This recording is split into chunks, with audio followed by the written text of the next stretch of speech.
मातेची या चित्ती अवघी बाळक्याची व्याप्ती, देह विसरे आपुला जवळी घेता क्षीण गेला. आईचं सगळं विश्व बघा आपल्या लेकराभोवतीच फिरत राहतं, लेकराभोवतीच फिरवाळी आई बघा ना किती लक्ष ठेवून असते आपल्या बाळावर. अगदी 1.5-2 वर्षाचं लेकरू असू दे, ते असं चालताना दिसलं ते ठेच काढतं, धडपडतं, पडतं. आमच्या जुन्या आज्या म्हणतात डोळ्यात तेल घालून लक्ष ठेवायला लागतं त्याच्यावर, आहे की नाही? इतकं लक्ष ठेवायला लागतं त्याला, कुठे ठेच कळू नये, पडू नये, धडपडू नये. तसं तुकोबरायांनी प्रत्येक वेळी संतांना का पुढं केलंय? महाराज म्हणतात तशी आमची संत माऊली सुद्धा या भवचक्रामध्ये गटांगळे जर आम्ही खायला लागलो तर आम्हाला वाचवणारे, आम्हाला तारणारे तेच आहेत. भागली या मज वाहातील कळी, त्यांची येणी जोडे सर्व सुख, त्यांची येणी जोडे सर्व सुख, त्यांची येणी जोडे सर्व सुख. भागली या मज वाहातील कळी, त्यांची येणी जोडे सर्व सुख, त्यांची येणी जोडे सर्व सुख, त्यांची येणी जोडे सर्व सुख. ही चाल घेतली की त्यांना सुद्धा श्रद्धांजली जाते की नाही आपोआप. वारकरी संप्रदायातलं एक असं श्रीमंत एक वादळ निघून गेलं आपल्यातून. त्यामुळे अशा चाली घ्याव्या आणि त्यांना त्या निमित्ताने श्रद्धांजली. अर्थात तशी गाता येईल की नाही या जन्मात हे माहिती नाही, पण अमृतासारखं गोड कीर्तन. भागली या मज वाहतील कडिये, त्यांची येणी जोडे सर्व सुख. संतांची व्यापकता आणि आईचं व्यापकपण एकत्र आणलं तुकोबांनी. मातेची या चित्ते बाळकाची व्याप्ती हे सांगत असताना आईला लेकराशिवाय दुसरं विश्वच नसतं. आपल्या सगळ्यांना माहितीये, माऊली म्हणते लळे याची या बालका किरीटी, गवसणी करुणी स्नेहाची दिठी, आणि खेळता पाठोपाठी माऊली धावे. ती त्याच्या मागे मागे मागे मागे धावत असते, तिचं वात्सल्य धावत असतं. किती प्रेम, किती अंतःकरणामधला जिवाळा. आणि हे त्या लेकराला तेव्हा नाही कळत, मोठं झाल्यावर तर अजिबातच नाही कळत. पण लेकरू सगळ्यात जास्त सुरक्षित कुठे असतं तर ते आपल्या आईच्या पदराआड असतं, आईच्या जवळ असतं. हिंदवी स्वराज्य संस्थापक छत्रपती शिवाजी महाराजांच्या आजूबाजूला मी एक धाडसी विधान नेहमी करते की आमच्या जिजाऊ आई साहेब नसत्या तर राजांचं घडणं झालंच नसतं. हे इतिहासाला मान्य करावं लागेल. कारण शिवाजी राजे कालपटावर आले ते फक्त जिजाऊ मातोश्रींमुळे, घडले ते फक्त जिजाऊ मातोश्रींमुळे. गर्भात असतानाच अशा मुठी वळल्या जायच्या राजांच्या, कारण डोहाळे जसे विलक्षण होते, तलवार घ्यायची, शत्रूला कापून टाकावं, घोड्यावर स्वार व्हावं, हे डोहाळे होते आईसाहेबांचे. आणि तिथे गर्भात मोठी आवळल्या जायच्या आणि त्या त्याला सांगायच्या शिवबा आता अशा तयारीने जन्माला ये की जळायचंय आपल्याला, जळण्याच्या तयारीने ये माझ्या राजा. कारण इथं सगळा अंधकार आहे, 350 वर्षाचा गुलामीचा अंधकार आहे. पण एखाद्या ज्योतीने ठरवलं ना जळायचं की मोठ्यात मोठ्या अंधाराचा सुद्धा पराभव करता येतो माझ्या राजा, जळण्याच्या तयारीने ये. मग गर्भात अशा मोठी आवळल्या जायच्या. शिवाई देवीची कृपा व्हावी, नाव ठेवावं शिवाजी. शिस्त वात्सल्य जी जिद्द यांचा त्रिवेणी संगम ते शिवाजी. त्यांना घडवणारी जी जाई, जी जिद्द, ज्या जाज्वल्य देशप्रेम आणि ईश्वर निष्ठा यांचा त्रिवेणी संगम त्या जिजाबाई. जी जाई तिथं जाईप्रमाणे सुगंध देई, असं मातृशक्तीचं सुंदर रूप आमच्या भारतीय इतिहासाला दिसलं जिजाऊ माऊलींच्या रूपामध्ये.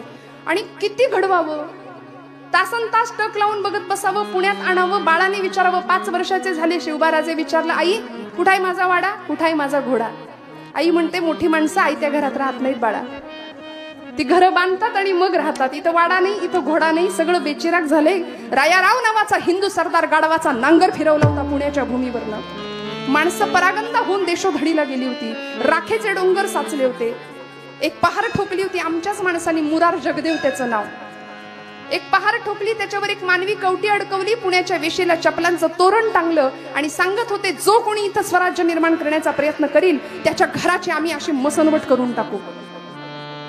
आमच्याच घरातल्या लेकी बाळींची अब्रू लुटताना डोळ्या देखत बघण्यापलीकडे दुसरा इलाज पर्याय उरला नव्हता, असा भीषण भयावह काळ. आणि तिथे 5 वर्षाच्या डोळ्यात ही आई स्वराज्याचं दिव्य स्वप्न बघत होती. सांगत होती बांधाल का वाडा, घ्याल का घोडा, कराल का सैन्य निर्माण. आणि 5 वर्षाचं लेकरू सांगत होतं हो आई मासाहेब तुमचा आशीर्वाद असेल आणि भगवंताचा आशीर्वाद असेल तर हे राज्य होईल ही काळ्या दगडावरची रेष आहे. आणि पुढे काय झालं हे इतिहासाला ज्ञात आहे, आपण सगळे त्याचे साक्षीदार आहात. मला सांगा, तीच माता, काय असतं आईचं कठोरपण, म्हणजे कॉम्प्रोमाइज ज्याला आजच्या भाषेत मराठीत बोललं तर लवकर कळतं, कुठेच केली नाही. आपलं कसं असतं, आमच्या बाळाचा काही त्रास नाही, उठ म्हणलं की उठतो, बस म्हणलं की बसतं. अगदी ह्यांच्या वडिलांच्या वळणावर गेला. तुम्ही का हसलं आहे की नाही? आपल्याला सुद्धा उठ म्हटलं की असं काही घरात आहे बरं का, आमच्याकडे नाही. आमच्याकडे बघू नका. विठ्ठल विठ्ठल विठ्ठल विठ्ठल विठ्ठल. विनोदाचा भाग सोडून द्या, एक लोणच्या पुरता असावा बरं का, कीर्तनात विनोद फार नसावा असं मला वाटतं. त्यामुळे असा पराक्रमी बाळ घरामध्ये जन्माला यावा आणि ते बाळ ज्यावेळी मोठा मोठा मोठा होत होत सगळी विघ्न स्वराज्यावरची पचवली, दूर केली, स्वराज्य साकारलं आणि 6 जून 1674 साली 32 मण सोन्याचं सिंहासन रायगडावर सजलं. झुकल्या वाकल्या गर्विष्ठ माना या शिवमंदिरी. आणि त्यावेळी जिजामाऊलींचं वय 70 वर्षाचं होतं, 70-72च्या होत्या जिजामातोश्री आमच्या. पण इतकं डोळ्यात तेल घालून म्हणतात ना, आपल्या राजकारणाचा सगळा अनुभव त्या बाळाला दिला, त्याला मोठं केलं. आणि ते दिव्य स्वप्न स्वतःच्या डोळ्यांनी आऊसाहेबांनी पाहिलं. बाळाला, आपल्या राजाला, अभिषिक्त राजा, गंगा सिंधू यमुना 7 नद्यांचं 7 समुद्रांचं जल राजाच्या डोक्यावर अभिषिक्त होताना पाहिलं. डोळे कृतार्थ झाले आणि बस म्हणाले, आता कृतार्थ त्यांनी जायला हरकत नाही, या जगाचा निरोप घेऊया असं वाटावं बरं का मनापासनं, कृतार्थ जीवन झाल्यानंतर. नाहीतर आमचं कसं असतं, आता नाही, आता नातू, ते नातवाचं सगळं झाल्याशिवाय तेवढ्यात नाही आपलं सगळं भागणार. मग तो नातू म्हणतो, अजून पण नातू इथंच, नातू झाल्यानंतर पण तू यावा अशी अपेक्षा असते. आसक्ती आहे ना जीवनाची. कृतार्थ क्षण कधी येईल आमच्या आयुष्यात की आता बस थांबावं, समाधान नावाची श्रीमंती.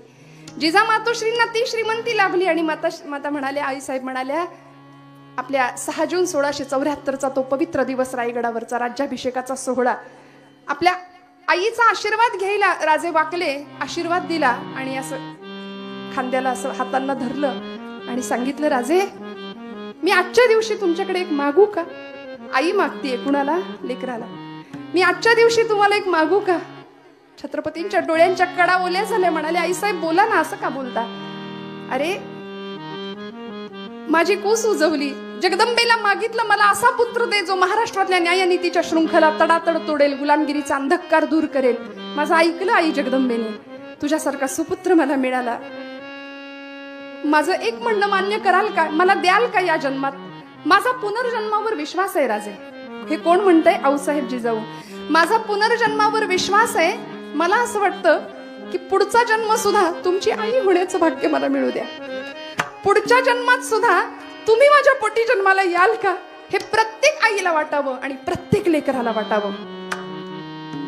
असा संबंध या जगामध्ये असला पाहिजे. जन्मजात संबंध आहे तो नाळेचा, की तो तोडता म्हटलं तरी तुटू शकत नाही. आणि अशा संबंधामध्ये सुद्धा आज समाजामध्ये जर दुरावलेली माणसं बघितली तर मला असं वाटतं एवढ्या वर्षांचा सहवास आबांना मिळावा आणि त्यानंतर असं एखादं व्यक्तिमत्व फुलावं की धर्मासाठी, संप्रदायासाठी, नामस्मरणासाठी, अध्यात्मासाठी, समाजासाठी तळमळणारं एक व्यक्तिमत्व ती आई अशी मागे सोडून जाते. त्यावेळी असं वाटतं आणि ते प्रेम आम्ही अनुभवलंय म्हणून मी पुन्हा पुन्हा बोलते. तुम्ही म्हणता की इथे आलाय म्हणून कौतुक करताय की काय, असं तोंड देखलं नाही अजिबात. आम्ही अनुभवलंय. म्हणजे आमच्याबद्दल तर आहे, पण माझी लेक सुद्धा कृष्णाई, म्हणजे तिची सुद्धा इतकी आस्थेने चौकशी आबांनी एवढ्या 5-6 महिन्यात केली आहे की मला आजपर्यंत असा अनुभव कधीच नाही आला. बरं, कीर्तन झाल्यानंतर पोहोचलेत की नाही हे पण कुणाच्या लक्षात नसतं. आम्ही गेलोय की कुठे घाटात गेलो खाली, काही लक्ष नसतं. पण इतकं प्रेम आणि ही श्रीमंती आमची बरं का, ही श्रीमंती आहे, हे ऐश्वर्य आहे खऱ्या अर्थी. त्यामुळे असं प्रेम मिळायला सुशीलो मातृपुण्येन पितृपुण्येन चातुरः उदारो वंशपुण्येन आत्मपुण्येन भाग्यवान. वंशाच्या पुण्याईनी उदारता आहे, पित्याच्या पुण्याईनी चतुरता आहे, चातुर्य आहे, आईच्या पुण्याईनी सुशीलता आहे आणि वंशाच्या पुण्याईनी माणूस उदारो वंशपुण्येन औदार्य हा गुण घेतो बरं का. त्यामुळे हे सगळे गुण आमच्यामध्ये यायचे असतील तर आम्हाला खऱ्या अर्थी आई वडिलांच्या जवळ कुठेतरी बसलं पाहिजे सानिध्यामध्ये. बऱ्याचदा काय होतं, आहे तोपर्यंत आम्ही बोलत नाही. मी इथे असलेल्या सगळ्या आमच्या तरुण मंडळींना, लेकरांना आणि आपण सर्व ज्येष्ठ आहात माझ्यापेक्षा वय अनुभव बुद्धीच्या सगळ्याच बाजूंनी, पण तुम्हाला सगळ्यांना दंडवत प्रणाम करून एक विनंती करते की कधीतरी आपल्या आईजवळ बसा. तो जो स्पर्श आहे ना, आईला खूप लहानपणी तिने आपल्याला घेतलंय जवळ, पान्हा पाजलाय, पण आता तो स्पर्शही तो विसरली ती. कधीतरी तिला जवळ घेऊया, कधीतरी तिला विचारूया तू कशी आहेस ग. अजून 5 वर्ष निश्चित जगेल जर काळ संपणार असेल तर. मला असं म्हणायचं की ते कितीतरी प्रेम आपण विसरतोय, आपण हरवतोय. आणि कधीतरी बोलताना आमची पोरं म्हणतात आमची आई अडाणी आहे, काही कळत नाही तिला, शिकली नाही, आमची आई अडाणी आहे. पण खरं सांगू, माझ्या तरुण बांधवांना माझं सांगणे, आईला अडाणी कधीच म्हणू नका, कधीच म्हणू नका. मातेची आचित्ती बाळ अवघी बाळकाची व्याप्ती, दुसरा विचार नाही तुमच्याशिवाय तिने केला. स्वामी विवेकानंदांना एका विद्यार्थ्यांनी विचारलं होतं, स्वामीजी आईचे ऋण फेडता येत नाही, फेडता येत नाही असं का म्हणतो तो, काय अवघड आहे त्याच्यात, फेडूया म्हणे, मी फेडेल. स्वामीजी म्हणले ठीक आहे, ते नंतर बघ फेडायचं म्हणे, मी आधी एक सांगतो ते करशील का. स्वामीजींनी एक वीट दिली त्याच्याजवळ, 1 किलोची वीट. ती तुझ्या अंगावरचं उपरणं पंचा काढ म्हणले, त्याच्यात बांध पोटाला जरा ती वीट, आणि मी सांगतोय तोपर्यंत सोडू नकोस. ऐकताय ना महिला वर्ग, जागे आहेत ना आपण सगळ्या. छान. स्वामीजींनी त्या लेकराला दिली ती वीट आणि त्याला सांगितलं पोटाला ती वीट बांध. 1 किलोची वीट 9 तास म्हणले सोडायची नाही, आता घरी जा सगळी कामं कर ती वीट बांधून. तो पोरगा घरी गेला, त्याला नीट चालता येईना, उठता येईना, बसता येईना, झोपता येईना, जेवता येईना, सगळीच पंचायत झाली हो, सगळीच पंचायत झाली. तो 3 तासातच स्वामीजींकडे माघारी आला, स्वामी विवेकानंदांकडे, आणि म्हणाला हे काय, मी तुम्हाला साधा प्रश्न विचारला होता की आईचे ऋण का फेडता येत नाहीत, तुम्ही मला एवढी मोठी शिक्षा भलतीच देऊन टाकली. स्वामीजी म्हणाले तुझ्या प्रश्नाचं उत्तर तुला मिळालंय बाळा, मी फक्त 1 किलोचं वजन तुझ्याकडे दिलं तर तुझे एवढा तुला त्रास झाला, एवढा क्षीण झाला. मला सांग, याच्या तिप्पट ओझं 9 महिने 9 दिवस ती पोटात वाहते आणि मग तुला जन्माला देते. पोटी भार साहे त्याचे सर्वस्वही साहे, पोटी भार वाहे त्याचे सर्वस्वही साहे. इतकं म्हणजे किती दान करावं आईने आपल्याला, सगळं जीवन वाहिलंय, सगळं जीवन. त्यामुळे लेकुराचे हित वाहे माऊलीचे चित्त. आमच्या मराठी साहित्यातले एक सुंदर कवी माधव जुलियन, फार सुंदर कविता आहे. प्रेम स्वरूप आई वात्सल्य सिंधू आई, प्रेम स्वरूप आई वात्सल्य सिंधू आई, प्रेम स्वरूप आई वात्सल्य सिंधू आई, वात्सल्य स्वरूप आई, प्रेम स्वरूप आई, वात्सल्य स्वरूप आई, प्रेम स्वरूप आई वात्सल्य सिंधू आई, प्रेम स्वरूप आई वात्सल्य सिंधू आई, प्रेम स्वरूप आई, वात्सल्य सिंधू आई, प्रेम स्वरूप आई, वात्सल्य सिंधू आई. बोलावू मी तुला मी कोणत्या उपाये, प्रेम स्वरूप आई वात्सल्य सिंधू आई, प्रेम स्वरूप आई वात्सल्य सिंधू आई, प्रेम स्वरूप आई, वात्सल्य स्वरूप आई, प्रेम स्वरूप आई, वात्सल्य स्वरूप आई. खोटी ठरवून देवा ही आस एक मोठी, आई पुन्हा जन्म घे आणि पुन्हा तुझ्याच पोटी मला जन्माला यायला मिळू दे. मला असं वाटतं ही भावना, ज्याला आई नाहीये ना, आज आबांना विचारूया, त्यांच्या कुटुंबियांना विचारूया काय भावना असेल. ज्याला आई नाही त्याला ही भावना जास्त कळते. आई नसल्याचं दुःख, पोरकेपणाचं छत्रच निघून जातो. आपलं म्हणणारं आणि आपल्यासाठी तिळतिळ झेजणारं, फक्त आपलीच काळजी करणारं असं एक व्यक्तिमत्व काळाच्या पडद्याआड निघून जातं आणि तेव्हा मग डोळे उघडतात खाडकन. आहे तोपर्यंत विचारलं नाही, कधी तिची विचारपूस केली नाही. 500 किलोमीटरवरच्या एखाद्या मित्राला गुड मॉर्निंगचा रिप्लाय द्यायला किती जीवाची उलघाल. उठले उठले पहिलं ते जवळ असलेल्या आईला तू कशी आहेस विचारलं नाही, दिवसभर तिच्याकडे पाहिलं नाही, तिचा चेहराही न पाहणारी कार्टी घराघरात आहेत आज. आईला आई म्हणायचं नाही. काय गोडवा आहे त्या शब्दामध्ये. आमच्या बहिणाबाईंचं पुन्हा एकदा खानदेशातल्या आमच्या कवयित्री त्या म्हणाल्या की माय म्हणता म्हणता भटा लागी भट भिडे. माय किती गोड शब्द आहे माय. बघा तुम्ही ओष्ठ व्यंजन, दंत व्यंजन, तांज व्यंजन, मराठी साहित्यात व्याकरणातले हे सगळे नियम आहेत. प फ ब भ म हे ओष्ठ व्यंजन आहेत. त थ द ध न दंत व्यंजन आहेत. तर ते म ओष्ठ व्यंजन आहे. माय म्हणता म्हणता भटा लागी भट भिडे, आत्या म्हणता म्हणता केवढं अंतर वो पडे. आत्या. दादा म्हणता म्हणता दाता माझी जिभ धडे, आणि काका म्हणता म्हणता कशी मांग मांग दडे. जीजी म्हणता म्हणता मिळे जिभले निवारा, आणि सासू म्हणता म्हणता गेला तोंडातून वारा. विठ्ठल विठ्ठल विठ्ठल विठ्ठल. त्यामुळे तुमच्या माझ्याकरता हे बहिणाबाईंचे, माझं नाहीये बरं. तुम्ही म्हणाल का बरं असं. त्यामुळे तुमच्या माझ्याकरता स्वतःचं देहभान, आज मेडिकल सायन्स एवढं पुढे गेलंय, बाळंतपणाच्या वेदना सहन करतेच. कितीतरी हाडं शरीरातली फ्रॅक्चर व्हावीत 20 पेक्षा जास्त, तेव्हा तेवढ्या जितक्या वेदना तेव्हा होतात ना, तेवढ्या वेदना त्या एका क्षणाला होतात. त्याही पुढे जाऊन सांगते, आज मेडिकल सायन्स पुढे गेले. आपल्या बाळाच्या जन्माकरता वीतभर पोट फाडून घ्यायला सुद्धा जी तयार असते ती आई आहे. अभंगाचं दुसरं चरण आम्हाला तुकोबराय सांगतात. देह विसरे आपुला, देह विसरे आपुला,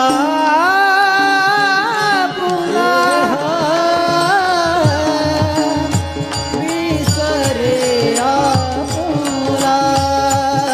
देह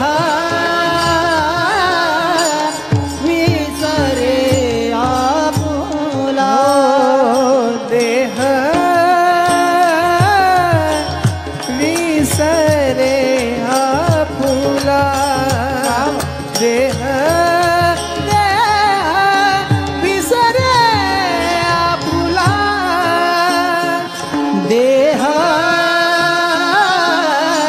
विसरे आपुला, देह विसरे आपुला. जवळ घेता सीन गेला, जवळी जवळी जवळी घेता सीन गेला. देह विसरे आपुला, देह विसरे आपुला. जवळी घेता सीन गेला, जवळी घेता सीन गेला. देह विसरी आपुला, देह विसरी आपुला.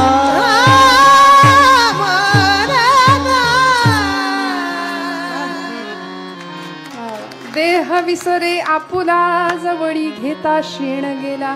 प्राणांतिक यातनांमधून त्या सहन करून त्या बाळाचं फक्त तोंड बघितलं की सगळा शेण विसरून जाते.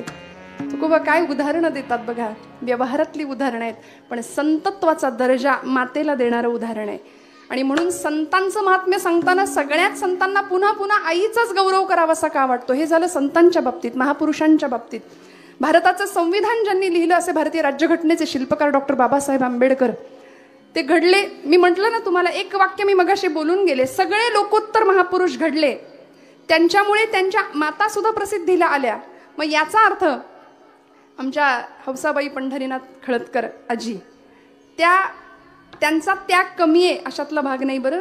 काडीला काडी प्रपंच जोडून रक्ताचं पाणी करावं आणि मग आपल्या संसाराचा मळा फुलवावा, उत्तम संतती निर्माण करावी, उत्तम संस्कारांचं दान त्याला द्यावं, हे प्रत्येक मातेचं कर्तव्य आहे. मी आंबेडकरांचं नाव याकरता घेतलं की आम्ही फार तक्रारी करतो, किती प्रतिकूलतेतनं मोठं केलं. मला असं वाटतं आजींनी सुद्धा या संततीला किंवा या सगळ्या मुलाबाळांना अत्यंत प्रतिकूलतेनं मोठं केलंय. हे मी सांगायला नको, ही सगळी मंडळी आपल्याला सांगतील.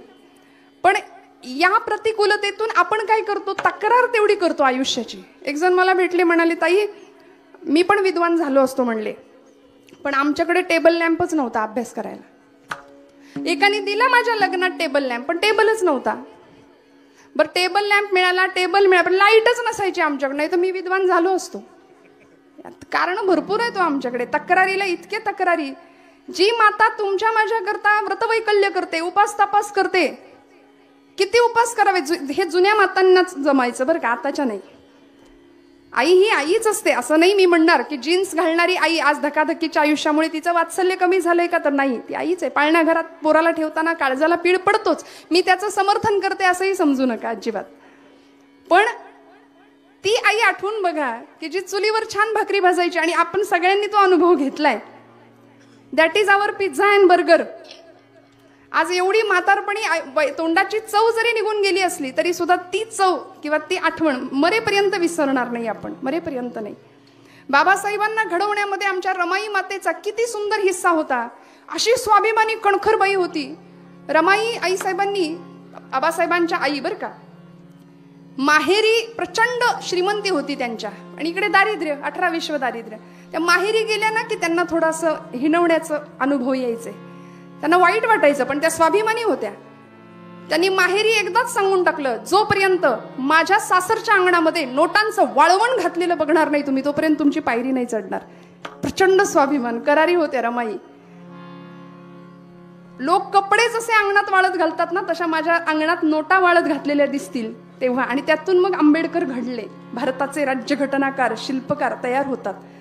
कधीतरी आपल्या लेकरांना मी हात जोडून इथे असलेल्या प्रत्येकाला सांगेन, एक बाजारात जाऊन एखादं पुस्तक विकत आणायला आजच्या निमित्ताने श्यामची आई पुस्तक प्रत्येकाने घ्या, जर जमलंच तर. आपल्याला ते गेलं सगळं, काळ जमा झालं, आबा कुणी घ्यायला तयार नाही हातात. आता घरामध्ये इतकं भरलंय सामान, फर्निचर भरलंय, टीव्ही आहे, LED आहे, सगळं आहे. माणसांना बसायला जागा नाही, एवढं भरलंय, पण 50 रुपयाचं पुस्तक नाहीये खिशात जवळ. कधीतरी घ्या. किंवा त्या साने गुरुजींनी, पांडुरंग सदाशिव साने, लहानपणी आपल्या आईचा उद्घोष त्या पुस्तकात करतात. ते म्हणतात की मी आंघोळ करून असा बाहेर यायचो, बाहेर आल्यानंतर माझ्या पायाला माती लागेल म्हणून मी माझ्या आईला म्हटलं होतं, आई तुझा ओचा पसर, तुझा पदर पसर, मला पाय ठेवायचे, माझ्या पायाला माती लागेल.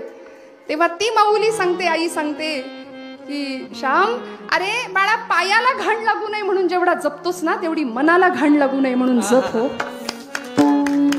मला असं वाटतं आयुष्यातलं सगळ्यात मोठं हे दान आईने दिलंय. इथं बसलेल्या प्रत्येकाच्या व्यक्तिमत्वामध्ये आईचं प्रतिबिंब आहे. तुम्ही माना नाही तर नका मानू, आईचे गुण आहेत, आईचं प्रतिबिंब आहे.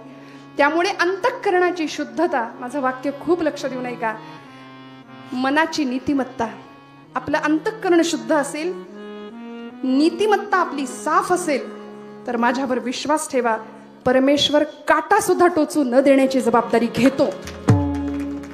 नाहीतर मग याचा काटा काढ, त्याचा काटा काढ, हीच जर आपली वृत्ती असेल, याची अडवा त्याची आहे की नाही. म्हणून तर ते होतं पाणी अडवा पाणी जिरवा, त्याच्यातनं आम्ही ते घेतलं. जरा कुठे बांधाचं जरा इकडे तिकडे झाले की एकमेकांचे खून पाडणारी मुलं आज आपण पाहतोय, सख्या भावाचा खून करणारी पोरं आज आपण पाहतोय.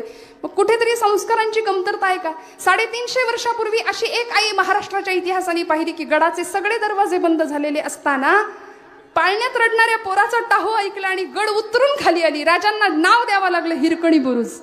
350 वर्षापूर्वीचा इतिहास. त्यामुळे अशी माता, असे सुपुत्र घडवते. स्वामी विवेकानंदांचा मी उल्लेख केला. स्वामीजी ज्या दिवशी त्रिखंडाची कीर्ती गाजवून आले, शिकागोची धर्मपरिषद पूर्ण करून आले, सगळीकडे जागतिक कीर्तीचा महात्मा झाले होते बरं का, प्रचंड हिरो असं व्यक्तिमत्व. आणि आले भगव्या कपड्यातला तो संन्यासी. कलकत्ता शहरामध्ये त्यांची मिरवणूक काढली होती स्वामीजींची हत्तीवरनं. कुणीतरी सांगितलं, नरेंद्रा, भुवनेश्वरी माता आईचं नाव होतं, आई तुझी वाट बघतीये कुठे, तुळशी वृंदावनाजवळ, जा बर का, तिला पहिल्यांदा भेट. आणि आईचं नाव ऐकलं, ते हत्तीवरनं उतरले, म्हणाले, धावत गेले पायी आणि आईला भेटायला. आई तुळशी वृंदावनाजवळ. जागतिक कीर्तीचा महात्मा होता. 11 सप्टेंबर 1893चा तो इतिहासाचा दिवस, शिकागोची धर्मपरिषद, जिथं माझ्या अमेरिकेतल्या बंधू आणि भगिनींनो असं म्हणून इतिहास घडवला होता स्वामीजींनी. धावत गेले आणि भुवनेश्वरी देवींचा पदर असा घेतला आणि डोक्यावर ठेवला. आणि काय म्हणाले आईला माहितीये, आई बाकी सगळं सोड म्हणाले, पण मी आज त्रिखंडाचा स्वामी झालो, मी आज त्रिखंडाचा स्वामी झालो, कारण मी तुझ्या पदराखाली आहे, तुझ्या पदराचं छत्र माझ्यावरती आहे. आणि ते छत्र निघून गेल्यानंतर मग काय अवस्था होते हे ज्याचं त्यांनी अनुभवावं श्रोते हो. पश्चाताप करण्याची वेळ आपल्यावर येऊ नये यार. ती आहे तोपर्यंत तिला व्यवस्थित न्याय देऊया.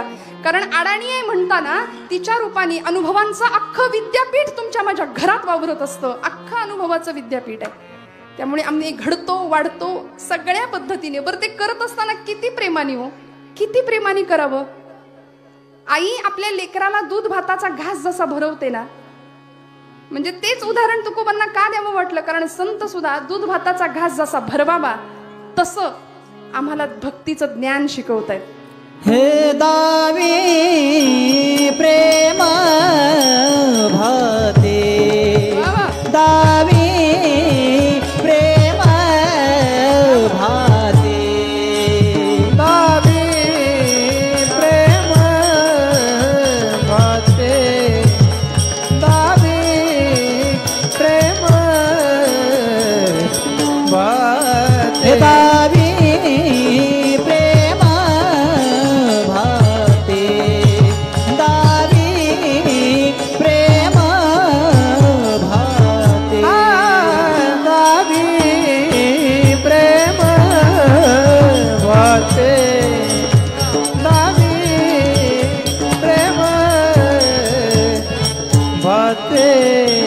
आणि अंगावरी चढते, आणि अंगावरी चढते, आणि अंगावरी चढते, आणि अंगावरी चढते, आणि अंगावरी चढते, आणि अंगावरी चढते,